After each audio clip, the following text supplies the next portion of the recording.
of Gravitrons. I'm more Gravity. Let's play chess. I'll do game in 10 minutes per game per side.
Alright,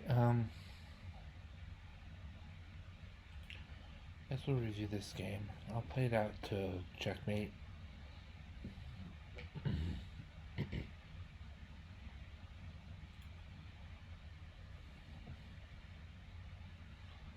it's pretty clear from the ending position that White is going to lose his queen. So maybe we'll just go from game start to that point.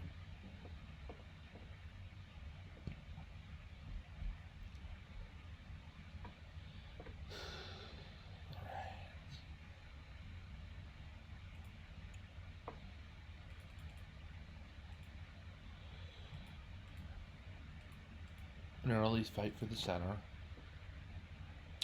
And queen g4. You look for a move like that. You look for developing with tempo against the bishop. You wouldn't normally get that in. Right? There's three pieces all on the pawn that's defended only by the queen at that point. But now you can get it in because your opponent has to prioritize moving her or they queen somewhere safe. So it's like a free move, but it's effective too because the pawn attacks a higher value piece on c4 while the bishop attacks a higher value piece on g4. So queen takes g7 was predictable. We would think, okay, of course he's going to try something. He's sheer there, he's going to try something in return, and with the queen attacking h8, we can actually fix that issue first with bishop to f6. The queen has no safe squares, just all these pieces combine in one way or another to eliminate most of the queen's safe squares. She's not completely lost. I think she must go to g3. I'm pretty sure that's where the queen went, but that leaves black free now, finally, to capture on c4, and black's up a piece in the early going. Some more moves. You see a move like bishop to e6 here, and if I'm white, what this says to me, if I'm playing as white, is black is not going to stand for my knight to stay on d5 in this amazing outpost for all that long, for all too long. The knight must be dislodged from black's point of view, and white is good to know that too, because this is what's going to happen. So I got my knight to b3 before taking care of the knight on d5 because I had this initiative. I had the initiative from knight b3 against white's a1 rook. And once the rook flees attack, then I'll get rid of this menacing knight on d5.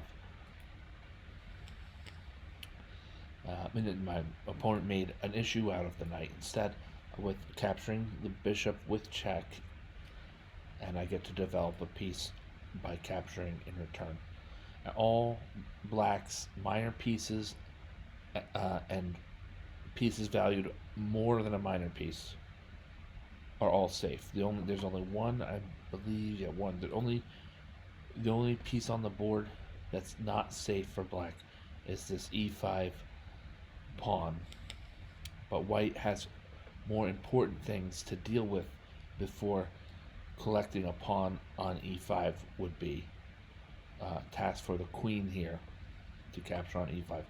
White should prioritize making her or they rook safe, and that's what they do with rook to b1. I decided to forego the opportunity to make my pawn on e5 safe, instead for capturing a pawn but also attacking the queen on g3. Her move will likely be something like queen takes e5, after which I'll have a fork against king and rook. That is one thing, but also I would say that there's a lot of responses here for white. It's not just the queen's going to escape capture, but there are a lot of responses. That one's not in. Maybe fewer than I thought. Queen f3 is safe enough. Queen e3 is safe.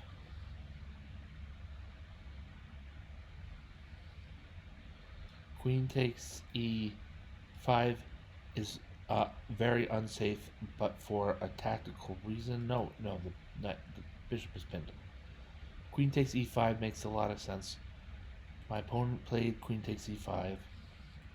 And I'm going to capture a pawn with check and be glad to double back to d3 with check, and I'm picking up the queen here. The rook gets a pass, like, in a way.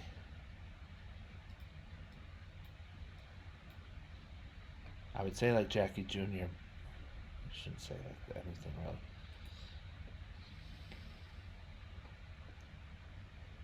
So that was the game. This Black's gonna pick up the queen on e5, and some forced trades thereafter. You could try to double back to d3 and regain the square on f2. Whatever it is there's a lot of paths to victory here for Black.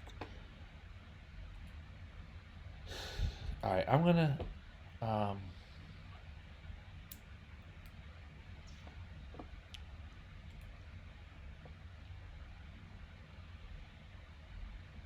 we'll stop it there, folks. So sorry for the shortened